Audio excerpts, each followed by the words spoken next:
بەناوی خوای گەورە سڵاوتان لەبێت بینەرانی بەڕێز و خۆشەویست حکوومەتەکەی مستەفا کازمی پرۆژە یاسایەکی بۆ چاکسازی ئابووری و دارایی بەناوی وەرەقەی سپی ئامادە کردووە لە ئێستادا پرۆژە یاساکە گەیشتۆتە لیژنەی دارایی پەرلەمانی عێراق و کۆمەڵی خاڵ لە بواری دارایی و ئابووری و ڕزگارکردنی عێراق لەو قەیرانەی کە تێککەوتووە باز دەکات ئەم شەو لە بەرنامەی ئەمڕۆ بە میوانداری بەڕێز مامۆستا ئەحمەدی حاجی ڕەشید ئەندامی لیژنەی دارایی پەرلەمانی عێراق تیشک دەخینە سەر ناوەڕۆکی پرۆژەکە کە چی لە خۆ دەگرێت ئایا دەتوانێت ئەو بارودۆخی کە عێراق لە ڕووی ئابووریەوە تێککەوتووە دەربازی بکات وەکەی دەگاتە پەرلەمانی عێراق و ئەگەر پاسنیش بکرێت کاریگەری لەسەر ئابووری عێراق و هەرێمی کوردستانیش چی دەبێت مامۆستا بەخێر بێ سوپاس ئەگەر سەرەتا لە ناوەڕۆکی پرۆژەکە دەست پێ بکەین بە دیاریکراوی ئایەمە پرۆژەیەکی تازەیە یاخود پێشتریش پرۆژەیەکی لەم شێوەیە هەبووە بەناوی خوای بەخشندەی میهرەبان سوپاس بۆ تۆ سوپاس بۆ بینەران لە ڕاستی ئەگەر سەیری مستەلەحەکە بکەی نووساوە الوەرەقە البەیضا ئەم وەرەقە ینی وەرەقەیەکی سپی ئەم مستەلەحە لە بریتانیا و لە هەندێک دەوڵەتی ئەوروپیا بەکارێنرێت بەتایبەتی لە بەرەوەی وەزیر خۆی بۆ خۆی مامۆستایە لە وڵاتانە و بەتایبەتیش پێچی ئەم نموزەجەی لە بریتانیا وەرگرت بێت لە بریتانیا حکوومەت هەموو جارێ ئەم تەرحەیەکا بۆ خەڵک کە چۆن اقتصاد معالەجە بکەین ئەو وەزع ئابووری کە هەیە چۆن معالەجە بکەین وەرەقەیەکی سپیە خەنە بەردەمی شارەزایان ملاحەزاتی خۆیان نەنووسن ڕێگە چارەکانی خۆیان نەنووسن دوای ئەبێتە پرۆژە ئەم پرۆژەیە بێتە یاساکان لە پەرلەمانە مسادقەی لەسەرەکرێ ئەبێتە قوانینی مولزەم بۆ حکوومەت و حکوومەت جێبەجێیەکە هەمان ئەم ڕێکارانە لەسەر ئەم پرۆژەیە لەسەر ئەم پەیپەرە هاتووەتە جێ کەواتە لە پەیپەرەوە تێگەین کە ئەمە کۆمەڵێک پێشنیارن کۆمەڵە پێشنیارەکە جیهاتی دەرەوە کردویانە لایەنی عراقی تایە لایەنی غێر عراقی تایە ئەمانە خۆیان بۆ خۆیان ئەم بابەتیان کۆ کردوەوە وەزارەتی دارایی و وەزیری دارایی سەرپەرشتی ئەم کۆبنەوەی کردووە کە زیاتر لە 20 کۆبنەوەیان بۆ ئەم بابەتە کردووە کۆمەڵێک ڕاوێژکاری ئابوورین کە تیانە عراقیە تیانە غێری عراقیە ئەم پەیپەرەیان ئامادە کردووە ئەم پەیپەرە قەراروا بوو لە مینهاجی وەزاریەکەی حکوومەتی کازمیە یەکێکە لە فەقەرەکان کە لە ماوەی کارکردنی حکوومەتەکەی کازمیە یەکێک لەو شتانەی کە ئیکابریتێ لە چاکسازی ئابووری چاکسازی ئابووری بەچیەکرێ ئەبێ پەیپەرێک تەقدیم بکە ئەمە ئەو پەیپەرەیە کە لە بیدایەتی حکوومەتەکەی کازمیە کە ئەبواە زوو بگەیشتایەتە بەردەستی پەرلەمان و زووتر دەستکرایە بە جێبەجێکردنی نەگەیشتینایەتە ئەم واقعی ئێستەی کە ئێستا عێراق ینی لە ئەزمەیەکایە وا قوڵ بۆتەوە ئەم پەیپەرە زەحمەتە بتوانێت معالەجەی هەمووی بکات ئەم پەیپەرە مێژوەکەی چۆن هاتووەتەوەی کە ئێستا گەیشتووە یەکەم لە منهاجی وەزاریەکە هەیە دوو یاسای قەرز کە لە 25/6 دەنگی لەسەردرا لە بیدایەتی 6 هاتە پەرلەمان کە هاتە پەرلەمان هاتە لیژنەی مالی ئەمە مەرجمانەوە بوو کە ئەگەر قانونی ئیسلاحی اقتصادی لەگەڵ نەبێ پرۆژەیەک نێت مەشروع قانونێکی ئیسلاحی اقتصادی نێت ئێمە ئامادە نین دەنگ بین بە ئەو پرۆژەی قەرزە چونکە ناکرێت لە خۆتۆ حکوومەت پەنابەرێ بۆ قەرز و قەرز بکە و ئیسلاحی اقتصادی نەکە بەڵام لەو کاتان نیان تەفاوزێک دروست بوو لە بینی لیژنەی مالی و وەزارەتی داراییە وتیان ئێمە ئەو پەیپەرە ئامادەیەکەین و ئێستاژ ئامادەیەکەین کەواتە ئێمە مەرجەکەمانەوە بوو کردمان بە فەقەرەیەک لە قانونی قەرز کە لە ماوەی 60 ڕۆژە ئەبێ وەزارەتی دارایی پەیپەرێکی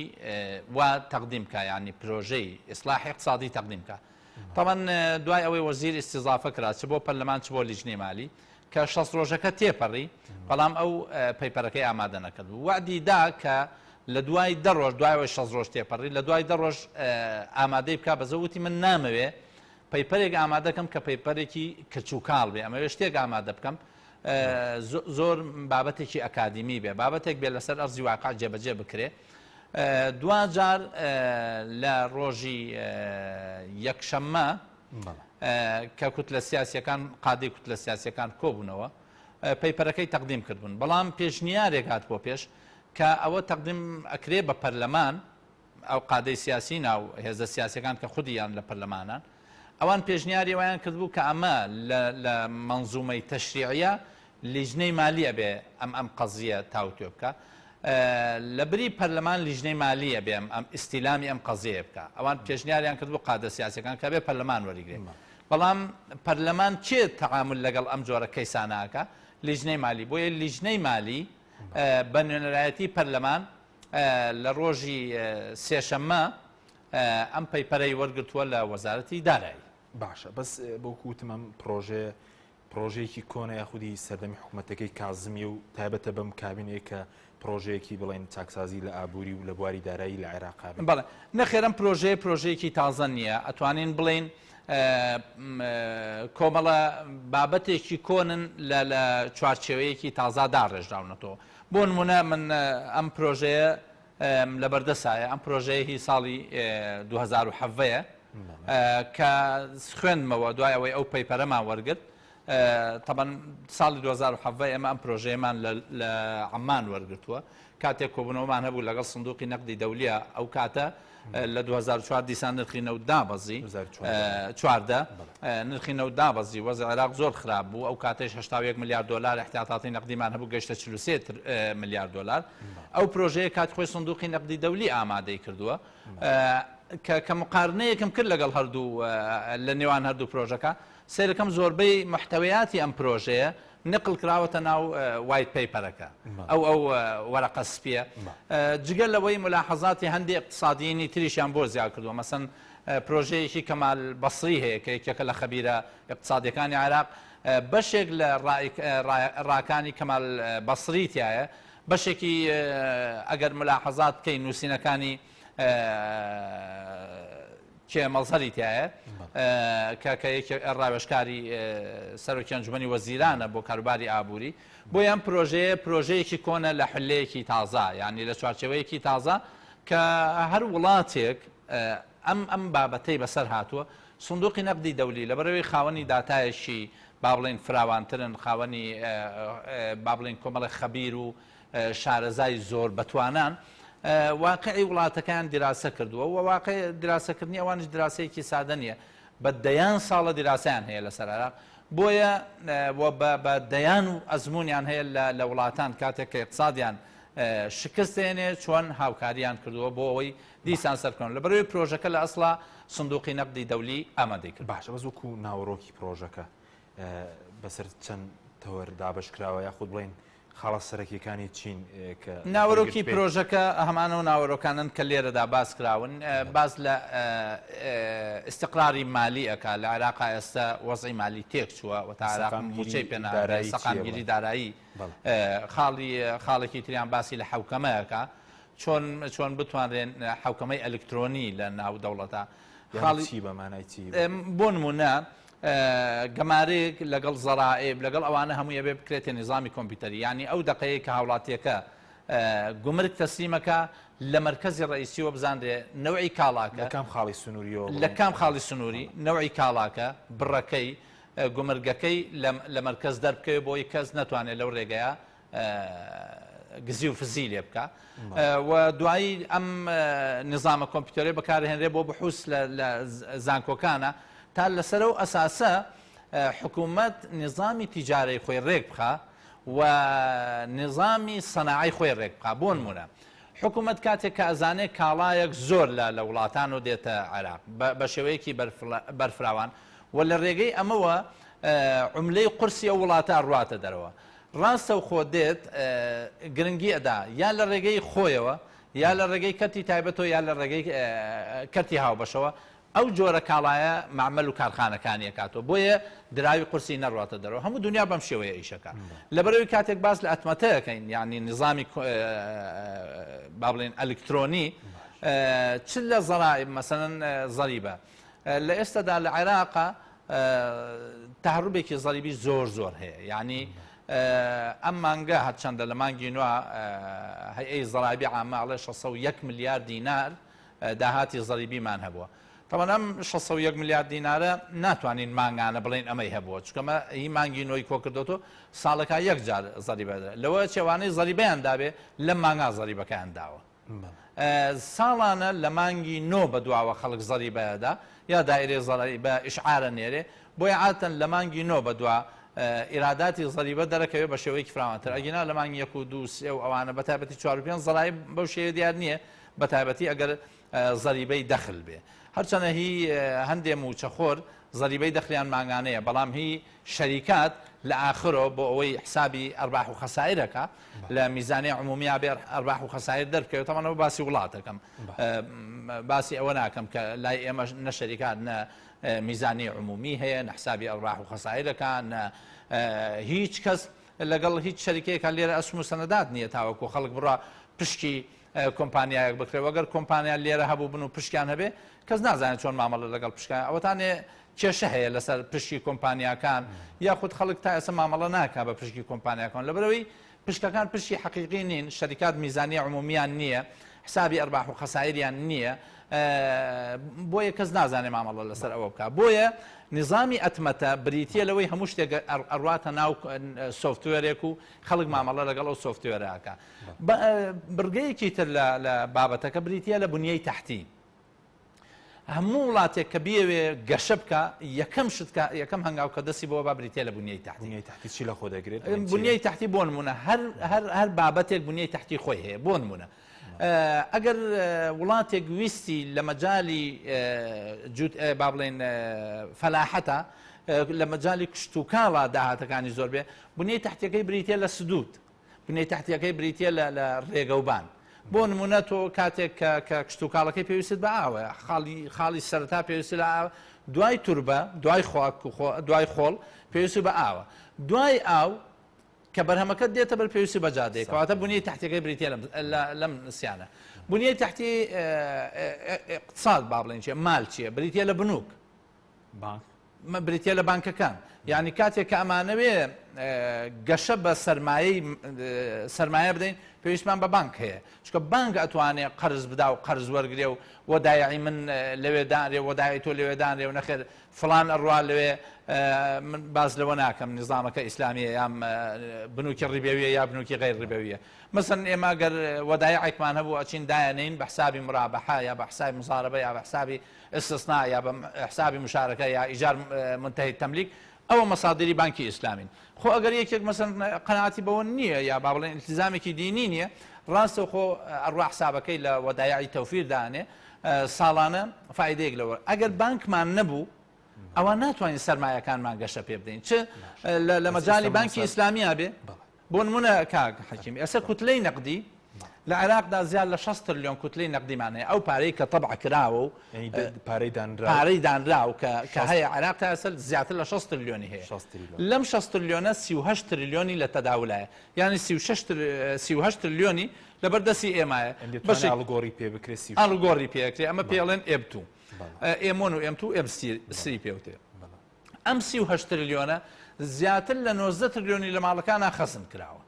بۆ لەبەرەوەی عایەکی اقتصادی نییە بەکاری بێنێ ئەگەڕێتەوە بۆچی ئەوەی کە خەڵک متمانەی نییە بە بانک چکە کۆمەڵە بانکی فلاسیان کردو دوای پارەی هاوڵاتەکانیان نەداوە بانکی ئێمە زۆربەی بانکەکانمان ڕیبەویە خەڵکی موسڵمان و مولتەزیم ناچێت وەدا پارەکەی دانێ لە حسابی تەوفیر و فایدە وەرگێ ئەگەر بۆ وڵاتێکی وەکو ئێمە کە خەڵکەکەی التیزامێکی ئیسلامی هەیە بنیەی تەحتی سەرمایەکانمان بۆ ئەوی گەشە بکە بنووکی ئیسلامیە بنووکی ئیسلامی لێرە هەن یەکدوانێک هەن بەڵام توانە ئیسیعابی سەرمایە ئێمەیان نەبووە بەوەی نەیانتوانیوە مساهمە بکەن لە ئیستیسمارە بتوانن لە مەجای مرابەحا بە شێوەیەکی فراوان مامەڵە بکەن هەیە مرابەحا بەڵام بە زۆر کەم لە مەجای مزاربە لە مەجای ئیستیسناع لە مەجای ئیجار منتهیە بالتەملیک ئەمانە لە دنیا کاک حەکیم ئەزانی سەرمایەی بنووکی ئیسلامی لە ئەمریکا 170 ملیارد دۆلارە مثلا لە بریتانیا مرکز ینی بەدەیان و بەسەدان بنووکی ئیسلامی لێ باش لە مالیزیا مرکزی عالەمە لە مەسەلەی وجودی سەرمایە ئیسلامیە کە ئەمانە ئەوەی کە قەناعەتی هەیە و پارەیەکی هەیە خۆی نازانێت کاسبی پێ بکە یاخود مەجالیەوەی نییە فەرمانبەرێکە مەبلەغێک پارەی هەیە ئەم مەبلەغە پارە خۆی ناتوانێت کاسبی پێ بکات چکە جارە فەرمانبەرە و ئین ناکە ئەڕوات سەهمی شەریکەیەکەکرێ نەخێر لە بانکێکی ئیسلامی دایانێ لە مەجای مرابەحا بۆی بەکاربێن نەخێر لە مەجای مزارەبا یا سەلەم یا ئیستثنا یا ئیجاری منتهیە بالتەملیک خۆ ئەگەر ئەو سەرچاوانە هەبن مەسەن ئیجار منتهیە بالتەملیک کاک حاجی ینی چی مامۆستا بە کوردی بۆ نمونە تۆ ئەڕۆیی لە کۆمپانیایە گەم کۆمپانیایە سەرمایەیەکی هەیە سەرمایەکەی لە ڕێگەی چیوە کۆ کردوتۆ پارەی لە بانکێک وەرگرتووە بەم قەزیەیە سەرمایەکە هی منە و هی تۆیەوە شوقەی دروست کردووە شوقەکەدا بەجە نابێت مانگانە لەبری ئەوەی 200,000 خۆی شوقەکە بای 200,000 کرێ بەڵام مانگانە 400,000 لە تۆ وەرەگرن ئەم 400,000 دینارە ئەبێتە ئیجار منتهە تەملیک ینی کاتێک کە بایی ئەم شوقەیە پارەدا بە ئەرباحی بانکەکەوە ڕێک تەملیکەکەن لەسەر تۆ بە سعرێکی ڕەمزی کە ئەمە لە زۆربەی وڵاتان ئێستا هەیە ئیجار منتهە تەملیک لە ئەمریکا پێت سیر نەبێ ئەم جۆرە مامەڵەیە هەیە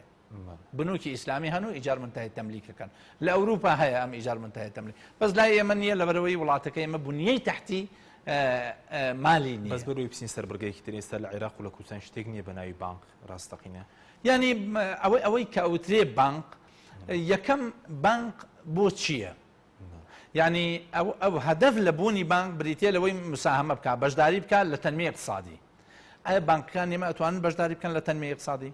هیچ بانکێک ئەتوانێت سەرمایەدارەکانمان پارە پێ بدا بۆ ئەوەی بتوانن گەشە بە سەرمایەکانیان بکەن بەو معنى حقیقیان نییە ئللا مەسەن کۆمەڵێک مەلەف لای من هەیە زۆرێک لە سەرمایەداران بە شێوەیەک لە شێوەکان کە پارەیان داوە پارەیان وەرگرتووە جارێ پارەکەیان بە زەماناتی وەهمی وەرگرتووە لەکوێ لە کوردستانیان لە عێراق و لە کوردستان بانقی عراقی هەمووی بە شەبکەیە کۆبەندە بە بانکی مرکزیوە بە شەریکەی سوێفتی شو هەفتا حو بانقی عراقی سوێفتی عالەمی ئیشرافیانەکە بۆیە ئەم بانکانە نەیانتوانیوە مساهمە بکەن لە ئیدارەدانی وڵاتە مساهمەی بەشێک لە اقتصاد بکەن ئەمانە بریتین لەوەی جارێ بەشێکی زۆریان ئەو بانقانەی لە عێراقن کە نزیکەی 80 بانقن زۆرێک لەم بانقانە تەنها بۆەوە دروستبوون لە مەزادی عملا بەشداری بکەن ئەوەی کە بانکی مرکزی دۆلاریان پێ فرۆشێ دۆلارەکە فرۆشن بە خەڵک بانک هەیە ساڵانە 4-5 میلیارد دۆلاری لەمە وەرگرتووە کەسایەتی هەبووە لە عێراق لە 5 جەلسەی بانقا کە مانگانە لە هەفتانە 5 جەلسە لە هەر 5 جەلسەکە 3 میلیۆن دۆلار خێری کردووە ئەرباحی وەرگرتووە بەڵام خەڵکی تر مەحرومن لەوەی کە مەسەن ئێستا من و تۆ ئەگەر بمانەوێت دۆلارمان بێ بە سیاری بانکی مرکزی بۆمان ناکڕێ ناتوانین بیکڕین من کە لە لیژنەی مالیشم ناتوانم بیکڕم ئللا کۆمەڵی خەڵک بۆیان هەیە کە ئەو کۆمەڵ خەڵکە جۆرێک لە جۆرەکان ڕەبتیان هەیە بەو سیستەمە فاسدەوە ئەی تەورەکانی تر باس لە خەدەماتەکە یەکێک لەوانە کە چۆن خەدەمات بە خەدەماتی ئەساسی بگات بە هاوڵاتیان چکە هاوڵاتی کاتێک ئینتیمایە بێ بۆ وڵات کە خەدەماتی پێ بگات ئەگینا کە خەدەماتی پێنەگا وڵاتی بۆ چییە مەسەن سەر لە هەرێمی کوردستان خەڵک کاتێک کە باسەکەی لای ئەو حکوومەت موچەکەی و نایەنێ ئەم حکوومەتی هەرێمە لای فەرمانبەران بەقەدەر موچەکە گرنگ نییە و حەقی خۆی شێتی چکە حکوومەتێن دەتوانێت موچەی باتێ حکوومەتێن دەتوانێت ئەمنیەتی بپارێزێ ئەوەتانێ مەسەن خەڵکە گیرێ بەبێ دادگا و سەرنگونەکەی حکوومەتێن نەتوانێت خەدەمات بگەینێ حکوومەت نەتوانێت موچە بە حکوومەت نەتوانێت ئەمنیەتی پارێزێ حکوومەت نەتوانێت قوتی پارێزێ ئیتر گرنگی حکوومەت لەمە لە چیایە بۆیە کاتێک باسەکەین کە خەدەمات ڕەبتی هەیە بە ئینتیماوە تەوەرێک لەو تەوەرانەی کە باسی کە ئەیانەوێت تەرسیخی بکەن لەم قەزیا بریتە لە خەدەمات چۆن خەدەمات بگەێنە خەڵک بەسرە ئاوی خواردنیان نییە بیخۆن کارەبایان نییە جادۆبانەکانیان وێرانەیەکە بۆ خۆی لە کاتێکشا تریلیۆنێک و 500 میلیارد دۆلار هاتوۆتە وڵاتە لە هەرێمی کوردستان 108 میلیارد دۆلار هاتوۆتە هەرێمی کوردستان لە 2005ەوە تا ئێستا 108 میلیارد دۆلار هاتوۆتە وڵات ینی کوا بەرهەمی ئەم 108 میلیارە بەرهەمەکەی مەفروض نەبوو بەم 108 میلیارە ئێستا بنیەی تەحتیمان بە تەواوی هەبوایە مەفروض نەبوو هەموو خەدەماتمان تەواو بووایە مەفروض نەبوو ئێستا حکوومەت سندوقێکی سیادی هەبوایە سندوقێکی سیادی ئەو وڵاتانەی کە بە قۆناغی نەوتا ڕۆیشتون و نەیانتوانیوە سنووقێکی سیادی لە نەو دروست بکەن مەسیریان وەکو ئەم مەسیرەیە کە عێراق و سیادی چییە؟ سندوقی سیادی مەسەن لە هین هەیە لە نەرویج هەیە ئەوەی کە فرۆشتویانە لە نەوت خستویان تا سندوقێک ئەم سندوقە ساڵانە ئەسومی پێکردن و سەنەدات لە عالەمە ئیستیسماری پێکەن ئەو ئەرباحەی کە ئیهێنەوە ئەیەن بەو بڕە تەزەخومەی ینی ئەگەر بزان ئەم ساڵ تەزەخم عادەتەن تەزەخم ئەگەر لە سا 5 بوو اینجا پێوترێت تەزەخم ئەگەر لە سا 5 زیادی کرد بوو بە لە سا 6 لە سا یەکی موچەکانیان زیادەکەن ئەوەندەیان پارە دەنێت کە ئەو تەزەخمە تەسیل نەکات بۆ پرۆژەی استراتیجی بە داهاتی نەوت لە وڵاتانەی کە وڵاتن ناویان وڵاتە پیانەوت وڵاتێکە کە احترامی خۆی ئەگرێ احترامی هاوڵاتیان یەگرێ ئەگەر وڵاتێک یا حکوومەتێک نەیتوانی ئەمە دابین کە ئەوە نە احترامی خۆی گرتۆ نە احترامی هاوڵاتیەکان بۆیە شایانی ئەوەی نییە پێ بوترێ حکوومەت شایانی کاربەدەستانی نییە کە ڕێزیان لێ بگیرێ کاربەدەستێک بەرپرسێک سەرۆکی حکوومەتێک وەزیرێک ڕێزی لێ ئەگیرێ کە ڕێز لە خەڵک بگرێت کە حقوقەکەی لە کاتی خۆیان بۆ بگەڕێنێتەوە لە کاتی خۆیان قوتی با بڵێن قوتی بۆ دابینکە ئەزانی کاک حەکیم لە مەبادئی ئاینی ئیسلام ئینتیما بۆ بوونی دەوڵەت دوو عنسوڕە کاتێکەوە لە ئاەتێکی بەسیطە باس لەوەکە أعوذ بالله من الشيطان الرجيم بسم الله الرحمن الرحيم لإلاف قريش إلافهم رحلة الشتاء والصيف فليعبدوا رب هذا البيت الذي أطعمهم من جوع وآمنهم من خوف دو عنصر أمني غذائي وأمني سلامتي كخواي متعالي شايسة كدوبة أطعمهم من جوع وآمنهم من خوف لبروي كاتك كدصلات باز لبوني دصلاتك دصلاتك شايسة أوي بيبوتري دصلات ئەم دوو عنسوڕە دابین کا بۆ هاوڵاتەکانی ئەگەر نەیتوانی ئەم دوو عنسوڕە دابین کا بە ئەوە دەسەڵات نییە ئەوە سڵتەیەکی سەپێنراوە لەبەرەوەی عولەمای ئیسلام کاتێک کە دەسەڵات و دەوڵەت ئەگۆڕێ بۆ سڵتەی سەپێنراو اینجا خروج لەسەر ئەو دەسەڵاتە بەجایزەزان باش سەبارەت بە تەوەرەکانی تر لە بواری نەوتیشە بڵێن ئەم پرۆژە چاکسازیەکەی حکوومەتی کازمی کە ناوینەوە وەرەقەی سپی لە بواری نەوتی شار ئەوەی کە باسم کرد لە مەسەن لە مەجای سیاسەی مالیە باز لە زەڕایی بکە تا ئێستا لە عێراقا زەڕایی بە شێوەیەک لە شێوەکان کۆ ناکرێتەوە بەشێکی دیکەی باز لە سیاسەی نەقدیەکە کە ئەو مامەڵەی کە هەیە ئێستا ئێمە لە عێراقا لە کۆتا وەرەقە کە هاتووەتە لیژنەی مالی عێراق 87 ملیار دۆلار احتیاطی نەقدی هەبووە ئەمە احتیاطی نەقدی چییە؟ احتیاطی نەقدی بریتیە لەوەی کە چەند دینار هەیە لە بانقە مەرکەزیەکە و کە ئەوەی لە خەزیێنایە و ئەوەشی لە بەردەستی هاوڵاتیانایە ئەمە پێوتێ کوتلەی نەقدی ئەبێ ئەوەنە عملەی سەعبە هەبێ ئەوەنە دۆلارت هەبێ غیتای ئەمە بێتە کەڤەر بۆ ئەمە بیپارێزێ باڵانسەکەی ڕاگرێ کاتێک کە قوەی شیرائی پارەیەک دیارێکرێ لەسەر ئەو غیتاء قانونیە کاتێک کە ئەم غیتاء قانونیە کەمە بێ ئیتر قیمەی شیرایی عملەکە و کەمە بێ سەیری ئێران و تورکیا بکە قیمەی شیرایی پارەکان دابەزە لەبەرەوەی غیتاء قانونیان کەم بووت ئەو وەختە پارەی عێراقیش کاتێک کە ئەم غیتاء قانونیە کەمە بێتەوە ئێستا یەکێک لە تەورەکان باز لەوەیەکە ئێمە غیتاء قانونیەکەمان کەم بۆتەوە بەهۆی ئەو مەزادی عملەی کە ڕۆژانە ئەکرێ و ڕۆژانە 150 جاری وایە گەیشتۆتە 250 میلیۆن دۆلار لە کاتێکە ئێستا ئێمە لە نەوت جاری وا هەبووە بای 90 میلیۆن دۆلار نەوتی فرۆشت و عێراق جاری وا بوو بای 50 میلیۆن دۆلاری فرۆشتۆ بانکی مرکزی 150 میلیۆن دۆلاری خستۆتە بازار کەواتە لەو احتیاطە قانونی کە هەیەی و باڵانسی ئەم پارەی ڕاگرتووە وردە وردە کەم بۆتەوە کاتێک باڵانسەکە ئێستا نیگەرانیەک لە لیژنەی مالیە هەیە کە ئەو قەرزانەی کراوە عێراق ڕێژەی قەرزەکانی بۆتە 125 ملیار دۆلار لە ئێستادا ئەو 125 ملیار دۆلارە زیادی کردووە ئێستا عێراق لە پرۆژە یاسایەکە حکوومەت عەفو پرۆژە یاسایەکی ناردۆتە پەرلەمان داوای 41 تریلیۆن دیناری ترەکە واتە ئەو غیتاء قانونیە کە هەمان بووە کە ئێستا نزیکەی 60 ماوەتەوە ئەگەر 41 تریلیۆن دیناری لێلابەی ئەوەندەی نامێنێتەوە کە ئێمە ناوی بنین غیتاء قانونی یعنی بە مقابلی ئەو عملەیە نییە کە لە تەداولی شایە بۆیە ئەگەری ئەوەی هەیە عملەی عێراقی ئینهیارێکی زۆر گەورە بکە قیمەی شیرایەکەی گەورەترسی ئەگەر بڵێن پارەی دانراو لە 36 تریلیۆن کەمتر بێ بۆ دیناری عێراقی یاخود بڵێن قیمەی با بڵێن سمعەی عملەکەت دابەزێ کە سمعەی عملەکەت دابەزی اینجا مامەڵەت لەگەڵ ناکەن بە چۆن مەسەن کاتێک دەتەوێ پرۆژەیەکی اقتصادی بە شەراکەت لەگەڵ کەرتێکی گشتی کەرتێکی تایبەت ئەو کەتە تایبەتە بە مەرجێ ئەجنەبی بێ نایەت مامەڵە لە وڵاتەکەی تو بکات چونکە پارەکەی تۆ هیچ جینێکی نییە کاتێک کە ئیگۆڕێتەوە بە دۆلارەکە باتۆ لای خۆی هیچ نییە ئێستا مەسەن بابا شتەکە زۆر سادەکەمەوە کرێکارێکی ئێرانی بۆ ئێستا دێ بۆ عێراق بۆ کارکردن لەبەرەوەی ئەگەر 10,000 دیناری بۆ بمێنێتەوە ئەکاتە چەند هەزاری ئێرانی ئەکاتە نزیکەی 300,000 تمەنی ئێرانی کاتی خۆی بۆ خەڵکی ئەمە چوو لە ئێرانی شەکرد لەبەرەوەی ئەگەر لەوێ 3 تمەنی پیاکەدا یەکردە دینارێکی ئێرە لە مەرحەلەیەک لە مەرحەلەکان خەڵگە چوە ئەوروپا بۆ چونکە دۆلارێکی کردە 9,000 دیناری ئێمە کاتێک کە قیمەکە کە دراوەکە ئەشکێ ئیتری استثماراتی ئەجنەبی ڕووناکاتە وڵاتەکەی تۆ زۆر بێ وڵاتانیش بە استثماری ئەجنەبی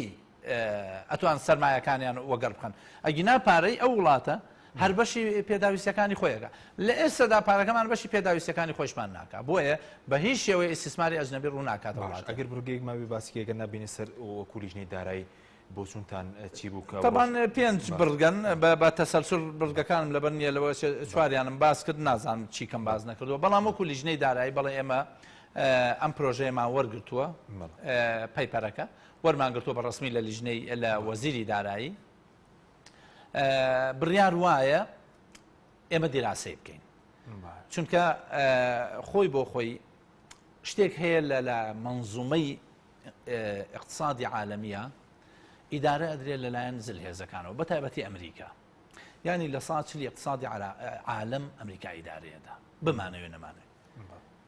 ئەمریکا تەعاملی لەگەڵ بەرژەوەندیاکە چی لە بەرژەوەندی خۆی هەبێ ئەوەیەکە بۆیە 3 مؤسسەی هەیە 3 منظمەی عالمی هەیە لە ڕێگەی ئەم 3 منظمەوە ئیدارەی اقتصادی عالمەدا یەکیان ناوی منظمەی تیجاری عالمیە یەکیان ناوی بانکی دەولیە یەکیان ناوی صندوقی نەقدی دەولیە صندوقی نەقدی دەولی علاقەی بە نەقد و دراوە هەیە بانکی دەولی علاقەی بە مالۆ هەیە نظامی زەرائیب و نەفەقات و ئەم شتانە تیجاری عالمی علاقەی بە تیجارەت وایە صندوقی نەقدی دەولی کاتێک دێت تعامل لەگەڵ وڵاتێکا کۆمەڵە تەوسیاتی هەیە مەرج نییە تەوسیاتی بانکی دەولی یا صندوقی نەقدی دەولی بۆ ئێمە باش بێ بۆ نمونە بانکی دەولی لە زووە داوا لە عێراقەکە کە ئەبێ دعمی محروقات لابی دعمی وقود لابی دعمی غذاء لابی دعمی قطاعی کارەبایی لابی یعنی کاتێک کە حکوومەت لە ئێستا پاڵپشتی سوتەمەنی لابی سوتەمەنی لە ئێستادا لیترێک بنزین ئەگەر بەرمیلێک نەوت باس بکەین کە لە ساعت چەندی بنزینە ئەگەر لە پاڵاوگە جیهانیەکانە کە ئەپاڵێورێ مەسەن لە ئەمریکا گاڵۆنێک بە $2.5 گاڵۆنێک 4 لیترە پێم وایە لیترێک بنزین تقریبا بە 60-70 سنتە ئەم سعرە لە عێراقا تا فترەیەکی زۆری ئێستاشی فترێک بە 450 ئەمە عێراق خۆی بڕێک پارەیە خاتە سەر ئەم بنزینە ئینجایدا بە هاوڵاتیان ئەگینا لەوە زیاترەکەوێ دەرمان مەسەلەن بڕۆ لە ئەمریکا دەرمان بکڕە لە خارجی سەیدەلەوە ئەگەر تەمین نەبێ پارچەیە حەب بە $20 دەست ناکەوێت بەڵام لەبەرەوەی تەمینە هەیە لای ئێمە ئەگەر دامی دەرمان نەکرێت کەس دەرمانی بۆ ناکرێت کاک حەشیم تاقەی کارەبایی 1 پێر 16 سنتی تێچێ حکومە دەیدا بە 2 سنت ئەگەر دامی نەکە ناتوانین بکرێت ئەمە بۆ وڵاتی ئێمە ناشێت چونکە وڵاتی ئێمە وڵاتێکە زۆر هەژارە مەسەن هەرێم دامی سوتەمەنیان هەڵگرتووە چی بۆ بنزین بێتی بۆ نەوتیسپی بێ وەکو هەرێم با من باسی وڵاتەکەم کاک حەجی من باسی وڵاتەکەم ئەوە وەزعی خەڵکی هەرێمە دامی سوتەمەنیان لابردووە و دامیەوەیان دامی با بڵێ نەوتیسپیان لابردووە بەسەوە ژیان نییە خەڵکی تایە کاک حەشیم بەڕاستی یعنی طبقەیەکی دڕاو لەگەڵ طبقەیەکی وشکۆ بوو دراو لە زۆر خۆریە لە زۆر خۆریە ئەم دوو طبقەی دروست کردووە ئەگەر طبقاتی مجتمع وای لێ هات لەسەر زوڵم ئەم طبقەیە لەسەر حسابی ئەم طبقەیە ئیتر خێر لەو وڵاتە و لەو میلەتانیە لە میلەتیش مەسەن کێ زۆر جار با زۆر وازەح بین کە حەکیم بیان کێ حاکم کێ شەرعیەتەدا بە حاکمی وڵات خۆ ڕاستە جەنابەت لەوانەیە سەر لە فکر تابێت ئەمانە بە تەزویر مەرج نییە هەمووی تەزویر بێ کاکە یەکی هەر کام لەو حیزبە دەسەڵاتدارانە کە باسەکەی خۆ لە ساسەی کورسەکانی تەزویر نییە ئینسان بێن ساڵ بێ نیوەیشی تەزویر بێ ئەو نیوەکەی تر کێ دەنگی داونەتی ئەوانەی کەوا بە ئاگری ئەم دەسەڵاتە سوتاون بەشێکیان کۆی ئەندامەکانی خۆیانە وەک کۆی لە مامەڵیان لەگەڵاکە ئەمە کێشەی وڵاتی ئێمە بۆیە کاتێک دەعم لابەی لەسەر هەندێک قەتاعات مشکلەیە مەسەن کاتی خۆی بە تایبەتی مەسئلەی سەحا مەسئلەی خوێندن دەعم لەسەر خوێندن دەعم لەسەر خوێندن لا بەکێ توانێت خوێنێک کاکەشی سندوقی نەقدی دەولی هەندێ مەرجی هەیە کە بە دەعم لەسەر شتانە لابەی ئەوە بۆ کوێ بە وڵاتێک ئەشێ کە سیستەمی بانکی هەبێ قوتابیەک ئەڕوا پارە لە بانکێک گۆرەگرێ پێ خوێنێ لە بەروی ئەزانێ ئەو پارەیە ڕۆژێک لە ڕۆژان قەرزە و ئەبێ بیداتۆ زۆر چالاکانەیە خوێنێ ئەوەتانێ مستەوای تعلیم لە وڵاتان لەگەڵ وڵاتی ئێمەوە فەرقەکەیەتی سپاس دەکەم ناوبڕێکمانە دەکەم وڵات مامۆستا بەڵێ بینیرانی بەڕێز ناوبڕێکی کورت و دەگەڕێنەوە وڵاتە تۆپ ئارت تاکە بریکاری تۆڕی میدیایی کۆمەڵ بۆ دروستکردن و بڵاوکردنەوەی ڕێکلام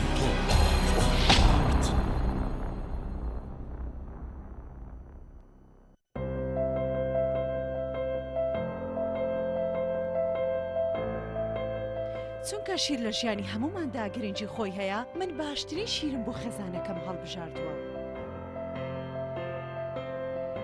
هەموو کات شیری ئاڵتونسا بە منداڵەکانم دەدەم بۆ ئەوەی مێشتێکی چالاک و داهێنەرانەی هەبێت من بە شیری ئاڵتونسا کێک و شیرینی دروست دەکەم شیری ئاڵتونسا ڕۆڵێکی گرنگی لە خێزانی ئێمەدا هەیە 100% سروشتی تامێکی نایە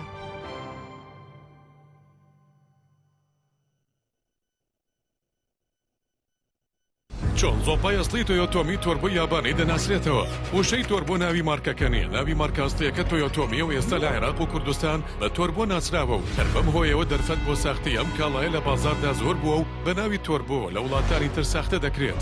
بۆیە پێتان ڕادەگەیەنین کە تەنها وشەی تۆیۆتۆمی مارکە ئەسڵیەکەیە گەرانتی 3 ساڵی لەگەڵدایە بە تەنها زۆپای تۆیۆتۆمی فتیلەکەی سیڵقی هەیە کە بەشی 3 ساڵ دەکات زۆپای تۆیۆتۆمی یابانی مۆدێل RC37 ئارانی و دڵنیایی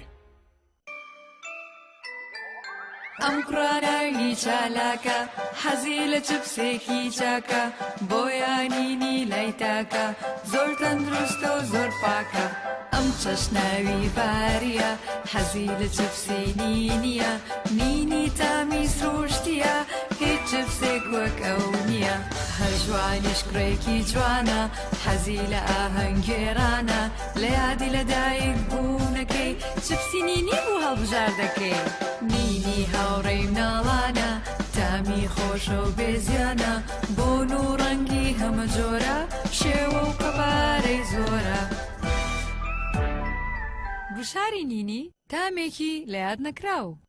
برنجێک بخۆن کە دڵنیابن لەسەر چاوەکەی چونکە تەندروستیتان لە هەموو شتێک گرنگترە برنجی سروشتی شیمال باشترین جۆری برنج لە تەواوی دنیا ئەویش بەهۆی ئەوەی لە خاکێکی بەپیت و جەوێکی شێدار و باراناوی شیمالی ئێراندا دەڕوێت برنجێکی سروشتیە و هیچ مادەیەکی کیمیایی و حافزەی تێکەڵ نییە و هیچ زیانێکی بۆ سەلامەتی و تەندروستی و قەڵەوی نییە بگرە زۆریش بەسوودە پێکاتە و ڤیتامینەکانی برنجی سروشتی شیمال پرۆتین ئاو ڤیتامین ئی کالیسیۆم ئاسن مەگنیسیۆم مەنگەنیز پۆتاسیۆم ڤیتامین B1 B2 B3 B5 B6 واتە ئەم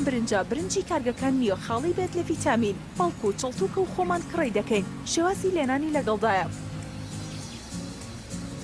بۆ دەستکەوتنی برنجی سروشتی شیمال پەیوەندی بکەن بە 0 353 27 27 هەر کات تاقیتان کردەوە خۆتان بڵاوی دەکەنەوە.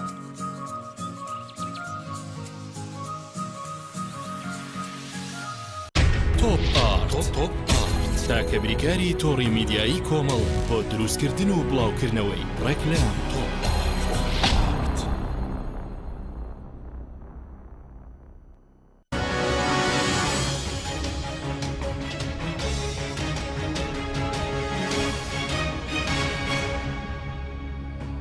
جارێکی تر سڵاتان لەبێت بینێرانی بەڕێز ماوەسە پێش ناوبڕەکە باسی بۆ چوونی لیژنەی داراییمان کرد کە خۆتان تاوتوێ دەکەن دوای وەڵامیان دەدەنەوە بەس دوای وەڵامی حکوومەت دەدەنەوە وەکو ڕێی شخصی خۆش پێ دوای پرۆژەیەکی چۆن دەتوانێت عێراق لەو بارودۆخی کە تێکەوت و ڕزگار بکات. تەوان لیژنەی مالی بەڵێ دیراسی خۆی ئەکا ئێمە لیژنەیەکی فەرعیمان با بڵێن هەیە لیژنەیەکی فەرعی پێکێناوە بۆ ئەوەی دراسی مقتەرحاتی خۆشمان بکە کە ئاڵای لیژنەی مالی هەرچەندە ڕاستە من لە لیژنە فەرعیەکە هەم چکە سەرۆکی لیژنە وتی حەزەکەم ببی لەوە چکە من پێشتر مەشروعێکم نووسی بوو مەشروعێک بۆ کوشتی شەخسی نووسی بووم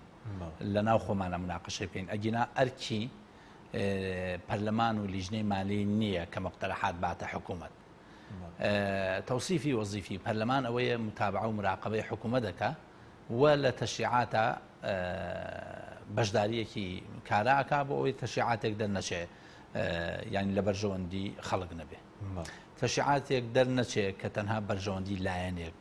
یعنی باڵانسی حکوومەت زاڵکا بەسەر هاوڵاتە یا باڵانسی هاوڵاتی زاڵکا بەسەر حکوومەت. بۆیە لیژنەیەکی فەرعی هەیە دیراسی خۆی ئەکا کۆمەڵێک پەیپەر نووسراون ئێمەش پەیپەرەکانە دەن لە یەک لەگەڵ ئەوەی حکوومەتان مقارنەیەکەین لەکوێ موافق بوو ئۆکەی لەسەرەکەین لەکوێ مخالف بوون ئەبێتە مناقەشە لەسەر ئەو بابەت وجە نەزەری لیژنەکە ئەو جە نەزەری خۆمانە دەین لەسەر ئەو قەزیە مەسەڵەن حکوومەت لە یەکێک لەو مەوقیفانە کە ڕێیمانیەکە مەزادی عوملەیە یعنی گۆڕینی سعری سەرف یەکێکە لە بابەتەکان گۆڕینی درا و گۆڕینەوەی بەڵێ مەسەن یەکەم تا ئێستا مەزادی عوملە بانکی مرکزی کردوێتی بە پارەی وەزارەتی داراییەوە لە ڕاستیە دۆلاری وەزارەتی داراییە بۆ ئەیداتە بانکی مرکزی لە بەرەوەی بانکی مرکزی دیناری چاپکراوی هەیە ئەو پارەیە وەزارەتی دارایی خۆی ئەتوانێت تیجارەتی پێوە بکە ئیسفادەشی لێ بکە بانکی مرکزی لە حسابی وەزارەتی عفو لەسەر حسابی وەزارەتی مالیە تیجارەتەکە یعنی ئەو پارە دوو ئەم مەسئلەیە وای لێ هاتووە کە بۆتە یەکێک لە دەرگاکانی فەساد گۆڕینەوەی دۆلار بۆتە یەکێک لە دەرگاکانی فەساد ئەوەی کە دەسەڵاتی هەبێ لێی وەرەگرێ مەسن ئێستا گومانێک هەیە لەسەر ئەو قەزیەیەکەوە باز لە محافزی بانکی مرکزی ئەکەن کە ئیعادە نەزەرێکی کردوتەوە بۆ تەصنیفی بانکانەوە ئیعادە نەزەرە پێویستی بە لێکۆڵنەوە هەیە مەسەن لەوە پێشپارە دراوە بە 20 بانک لەگەڵ 20 شەریکەی حەواڵە ئێمە زیاتر لە بانک 80 بانک و فەرعەکانیمان هەیە بۆ تەنها و 20 بانکە یا بۆ تەنها ئەو شەریکە حەواڵانە کە ئێمە زیاتر لە 1000 شەریکەی حەواڵەمان هەیە بۆیە ئەمە بووەتە بابێک لە بابی فەساد وەکو بۆم باس کردی بەرپرس هەبووە لە 5 جەلسەی ڕۆژانە 5 جەلسەی هەفتانە 3 ملیۆن دلار خێری کردووە کاتێک کڕیوێتی بە 1116 یاوێتی بە 1124 و 25 هەندێک جار گەشتە 138 باش وەکو بۆ چوونی خۆت کردووە وەکو بۆ چینی خۆم عێراقیش ڕزگار دەکات تەصنیفی من بۆ ئەو پرۆژەیە یەکەم مەسئلەی عادە نەزەری تایە بە قەرز یاخود زۆر جار ئەم پرۆژانە لە ئێستادا باز لەوە کاکە قەرز بکرێ کە مەرحەلە حەسی حکوومەتیان کردووە کە قەرز بکە یەکێک لەو خاڵانەی کە بە هیچ شێوەیەک من لەگەڵ قەرزی حکوومەتان نیم لەبەر ئەم خاڵانەیە قەرز لای مەدرسەی حەداثی ئەگەر بۆ مەجالی ئیستیسمار نەبێ بە هیچ شێوەیە قەرز دروست نییە چونکە دوای ئەبێتە زەریبەیەک هاوڵاتیانی ترەیدنەوە گەنجەکان مستەقبەلە نەیدەنەوە ئێستا هەرێمی کوردستان 28 ملیار و 500 ملیۆن دلار قەرزارە ئەوە زانی هەموو کەس پشکێکی بەرەکەوی لەو قەرزە چونکە ساڵانە فایدەی و قەرزە لە بودجێ گشتی دەرەکرێت ئەگەر عێراق لە ئێستادا 125 ملیار دلار قەرزار بێ و ئێستا بەنیازن نزیکەی 35 ملیار دلاری تر قەرزکەن ئەوە 160 ملیار دلار ئەگەر فایدەی ئەم قەرزانە لە ساڵ سێش بێ ساڵانە زانی ئەکاتە نزیکەی 15 ملیار دلار 15 ملیار دلار موازنەی دەوڵەتێک لەبەرەوەی ئەبێ حەلی ترمان هەبێ و حەلی تر هەیە پەنانە بینە بەر قەرز بۆ یەکێک لەو خاڵانەی کە من لەگەڵی نیم و هەمیشەش ئەو مەقۆلەی خاوەنی کتێبی ئەلەختیار الاقتصادی ئەڵێمەوە ئەڵێ قەرز بریتیە لە مەبلەغێک پارە لە بانکێکەوە دەرەچێ کۆمەڵی فائیدە و عمولە بەخۆیەوە بەسێ ئەچێتەوە بانکەکە یعنی لە مەجای بنووکی ڕیبەویە سەرمایە بە هیچ شێوەیە زەرەر ناکە هەمیشە ئەوەی کە پارەکە وەرەگرێ بەشێک لە قازانجەکەی خۆی داتە بانکەکە باش بەس کەوتت ئێستا چارەسەری قەرز نەکە ئێستا پرۆژه سێوزام قەرزیش هاتووە بۆ پرۆژه یاسای تەمیلی عەجز هاتووە کە دەوای 41 تریلیۆن ئەگەر ڕێگەی تر هەیە وەکو چی بۆ مەسەن تەمیل بە تەزەخممان هەیە تەمیل بە تەزەخممان هەیە حکوومەت پارەی چاپکراوی هەیە بە شێوەیەک لە شێوەکان و پارە چاپکراوە ناتوانێت بێنێتەدا حکوومەت دەتوانێت مەسەلەن مەشاریعی کە هەیە بە ڕێگەی مساهمە ئەو مەشاریعانە چاکە خۆ حکوومەتی هەرێمی دەتوانێت و مەشاریعانە چاکە بۆ نمونە لەبەری ئەوەی جادەی فڵان بدرێ بە کۆمپانیایەکی حیزبی با بێن ئەم جادەیە بکەنە مساهمە کاک حەکیم 1 سەهم لەم جادەیە کڕێ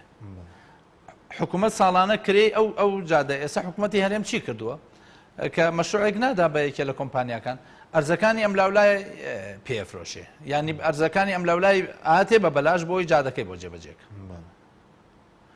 ئەخۆ حکوومەت خاوەنی هەموو ئەرزی ئەم وڵاتە نییە تاوەکو بە کەیفی خۆی وەکو خێربی بەخشێتەوە بەم کۆمپانیەکانی ژیان بە چەند قا دەیفرۆشنەوە بە هاوڵاتیان لەبەرەوەی حکوومەتی هەرێم حکوومەتی گەورەکردنی کۆمپانیا زەبەلاحەکانی حیزبە وازەحە بەس کۆمپانیا گەورە دەکە حکوومەتی هەرێم حکوومەتی زەبەلاحکردن و گەورەکردنی کۆمپانیەکانی حیزبە هەموو کۆمپانیایەکنا و لە هەمان کاتە حکوومەتی چەوسانەوەی فەرمانبەر و خەڵکی کاسبە یعنی ئەوەی کاسبی تەبیعی بکە ناتوانێت لەم حکوومەتا کاسپێکی بێ شەراکەت نەکات لەگەڵ بەرپرسانی ئەم دوو حیزبە باش دوای دێنی سەر ئەوەی کە مەسەلەی موسەش کەمێک بەس وەکو دواپرسیار مەسەر پرۆژەکە دێتە پەرلەمان پێچێ پرۆژەکە بێت سلسیلەی خۆی کۆمەڵە شتی هەیە پێویستی بە یاسا هەیە کاک حەکیم مەسەن باز لە زەرایی بکە تەمان ئێستا بەنیازن زەریبەی دەخل لەسەر هینە لەسەر موچەی ئیسمیە زەریبەی دەخل لەخەنە سەر هەموو موچە زەریبەی مەبیعات تەنها هی کارتی مۆبایل و ئەنتەرنێت و بتاقەی تەیرانە زەریبەی مەبیعات دەخەنە سۆپەرمارکێت و هەموو مۆڵ و ئەوانە زەریبەیەکی تر دێ زەریبەی قیمەی مزافەیە چەند جار ئەو شتە بفرۆشێتەوە نەجار زەریبەی لێوەرەگیر ئەمە لە مەجای زەرایبە کە ئەمە خەڵکی عێراق توانای ئەمەیان نییە چونکە دەخلی ئەوەی نییە یعنی تۆ بەتابەتی خەڵکی هەرێم تۆ 6 ڕۆژ جارێ نیو موچەیەی تێ لەکوێ ئەتوانێت زەریبەی قیمەی مزافە و زەریبەی مەبیعات بدە خەڵکی عێراق موچەکەی بەشی ژیانی بە حاڵەکە لەکوێ توانێت زەریبەی قیمەی مزافە بدە بۆیە لەگەڵ هەندێک بەشیاین بەتایبەتی نظامی ئەتمەتە بەتایبەتی محاربەی فەساد یەکێک لە خاڵەکانی محاربەی فەسادە بەتایبەتی دامی قەتاعی خاص بەڵام بە مەرج لەگەڵ ئەو بابەتە هەم بەڵام لەگەڵ بابەتانێکان نیم کە تەطبیقی ئەو بابەتانە بارگرانیە بۆ خەڵک مەسەن لەگەڵ بابەتی قەرزیانیم بە هیچ شێوەیە بەڵێ زۆر باشە مامۆستا کەمێک دەربارەی موچە با لە فەرمانگای فیدراڵیەکانەوە دەست پێ بکەین کۆمەڵێک فەرمانبەر پرسیار دەکەن دەڵێن بۆچی 5 موچەمان لە بەغداوە بۆ هاتووە بەڵام لێرە یەک موچیان پێدراوە بۆ چارەسەر ناکرێت ئێمە کە چوینە لای وەکیلی وەزیری ناوخۆ کتابەکەی تازە لە بەرچاوی خۆمان داوای کرد کتابەکان هێنا و واژووی کردوتی ئەوە سیرمان کرد بەستی لەبەر مەسائلی ئەمنی نابێت تەسویری بکەن ئەگەنا قەرار تەسویری کەین پیشانی داین کە ئەوە 5 مانگ موچە تەحویلەکەین بۆ هەرێمی کوردستان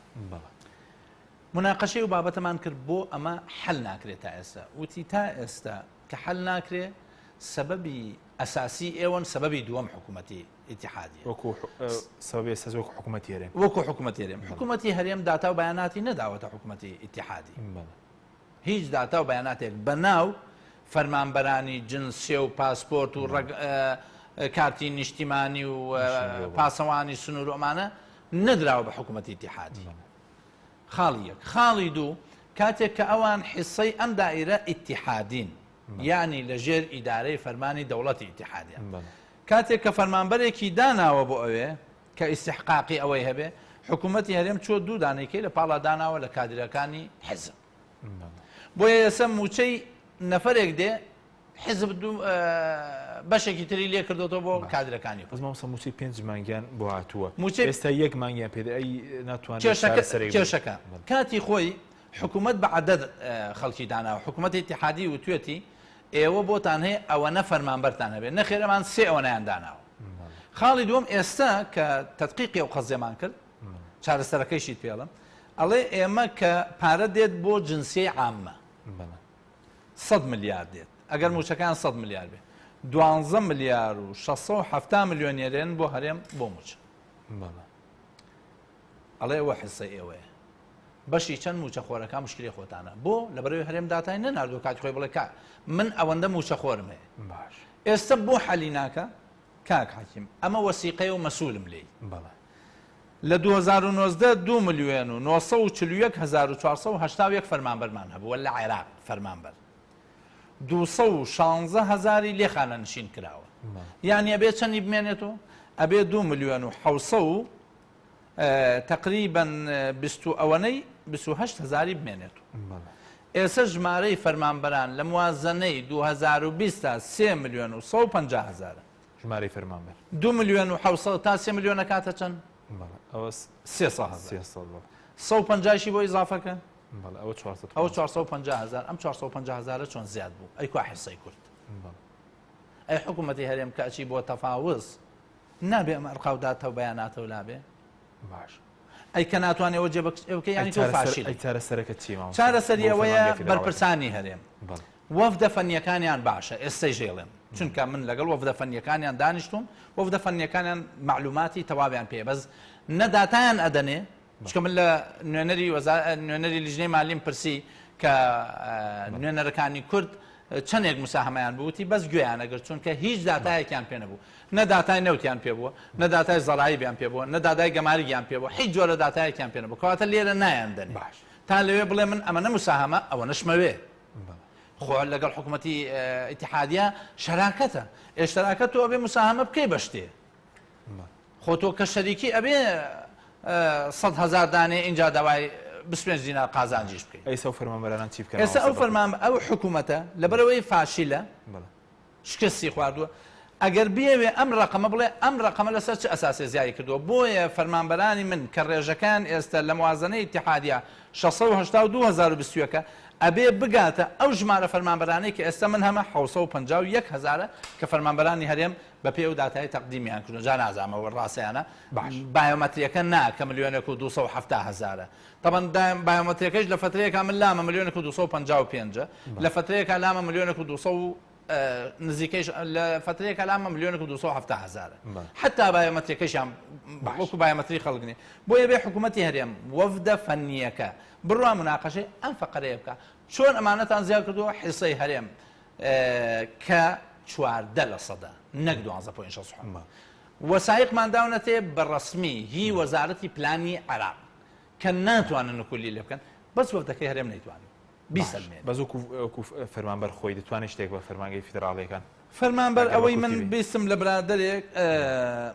کە واژووی 130 هزار کەس هاتووەتە بەغدا لەلایەن چەند پەرلەمانتارێکی بەڕێزەوە کە ئەیانەوێ داوای ئەوە کەن موچەی فەرمانبەرە جارێ مەرحەلەی یەکەم فەرمانبەرە ئیتیحادیەکان موچەکان ڕاستەخۆ لە ڕێگەی عێراق بە کی کارد ئەمە مەسەن مەرحەلەی یەکەم ئەتوانن ئەم حەلە بکەن کە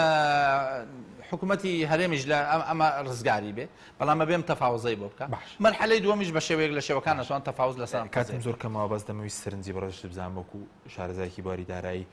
سەبارەت بە ئەو 5 مانگ حکوومەتی هەرێم پاشەکەوتی موچەی 5 مانگی بڵێن هەر نادات لە مانگی چوارەوە ڕۆیشتوو بۆ مانگی نۆ سەرنجی چی بوو لەو بارەیەوە موچە خۆرانی هەرێم من عزم کردی کە حکوومەتی هەرێم حکوومەتی گەورەکردن و زەبەلاحکردنی کۆمپانیاکانە حکوومەتی چەسانەوەی فەرمانبەر و کاسبکارە بۆیە ئەم حکوومەتە تەنیا ئەوەندەی لە دەساتوە بەرامبەر بەو خەڵکە بیکە کە موچیان ناداتێ کە نایڵێ کەسابەت بکەن کە بە شێوەی قاچاق تاجیرەکانی خۆی شت دێنن و منافەسەی ئەوانی پێکەن و ناتوان کاسبی بکەن بۆیە ئەم حکوومەتە حلێکی هەیە کە بڕوە استیقالە بکە و دەست لە کار بکێشێت هەلی دیکەنیە وەکو چاکسازیەک شتێک چاکسازی بەم حکوومەتە و بە کادری ئەم حکوومەتە و بە بەرپرسی ئەم حکوومەتە و بە سەرۆکی ئەم حکوومەتە ناکرێت. ینی بەز ڕۆشتنە کە هیچ حلێکیان نییە غەیری دەست لە کارکێشانەوە نەبێت. باش ئەی سەبارەت بەوەی کە جوتیاران تەلەفۆنیان کردبوو من ئەمیست خۆم ئەو وعدە گوێم لێبێ لە کازمی لەو کۆبنەوەی ئێمە لەگەڵمان کرد وتی ئەو وعدەی کە داومە کە لێرە لە سلێمانی من بۆ ئەوە نەبوومەتە ڕێژ زەرا کە خەڵک دەستم ماچکە لەسەر ئیستیحقاقی خۆی من ئەو وعدەی کە داومە لە سلێمانی سوورم لەسەر ئەو وعدە بەڵام ئێوە خۆتان ئەزانن ئێستا وەزعی مالیمان زۆر خراپە لەوام کە پارەی بۆ دابین بکەم جایتر کە لەوایە پارە دابین بکە خوازیەوە قەرزە کۆنەکان بڵین 14 و 15 کە هیچ چواردە تەنها 6 ملیارە ئەتوانێ بیدا کە ئەگەر فرسەت ببێ ئێمە هەر لە محاولەی ئەوان قەرار وایە وەزیری تیجارەت بین بۆی لەگەی ئەوە قسە لەگەڵ ئاگادار بن ئەمساڵ دابین کراوە هی ئەمساڵ بەشێکی دابین کراوە بەشێکی ماوە بەشێکی پێچەوەی تریش خەرج بکرێت مولزەمە حکوومەت بەڵە بیدا. باش دو پرسیارم سەبارەت بەوەی کە زۆر جار لەسەر داکۆکیکردن لە خەڵک تەشیر و تۆمەت ئاراستەی کۆمەڵێک پەرلەمانتار دەکرێت وەکو ئێوە و کۆمەڵێک پەرلەمانتاری تر سەرنجتان چی بوو ینی هەر بەردەوام من لە داکۆکیکردن لە خەڵک ئەزانی چۆنە کاک حاکیم ئینسان کە چووە مەجای سیاست وجهە نظری جیاواز دروستە بێ وجهە نظری جیاواز کە دروستە بێت لە بینی دوو جۆر خەڵکایە یا خەڵکێکی بەئەدەبە و بەئەدەب بەخێویان کردووە یا خەڵکێکە بێئەدەبە و خراپ پەروەردەیان کردووە یا هەر پەروەردە نەکراوە پەروەردەی بازاڕی کراوە اینجا ئەوەی کە احترامی خۆی بگرێ گوێی لەوە نییە خەڵکی بێئەدەب و پەروەردە نەکرا و خەڵکی دۆڕا و خەڵکی ڕووخا و خەڵکیش فاشل و خەڵکی شکست خوارد و اینجا قسەمان پێڵێن تانە و تەشەرمان لێدەن کاری کاتێرمان لەسەر دروستەکەن توهمەمان بۆ دروستەکەن یعنی هەرچیان لە دەست دێ بابیکەن یعنی بێمنەت بن بێمنەت چی ئەکەن بابیکەن لە تەشیر و تۆمەتۆ تا تەسفێکردنمان و کوشتنمان بێمنەت بن ئێوەش بەردەوام دەبن 1 سەعات کۆڵ پاشەکشە ناکەن تا لە پەرلەمان بم تا نوێنەری خەڵک بم 1 ساعت پاشەکشە لەو مەبادیانەی کە هەمانە پاشەکشە ناکەین اینجا سەرپشک بن لە تەشیر و تۆمەت و قسە و ناوزڕاندن و هەتا کوشتن گەردنیشیان ئازابێ لێس بێمنەت زۆر سپاس زۆر سپاس مامۆستا ئەحمەدی حاجی ڕەشید ئەندامی پەرلەمانی عێراق لەم بەرنامەیە لەگەڵ سوپاسیان بەدەبوون دەکەین زۆر سپاس بۆ بینەرانی بەڕێز سپاس باوکاران تا بەرنامێکی دیکە خواتان لەگەڵ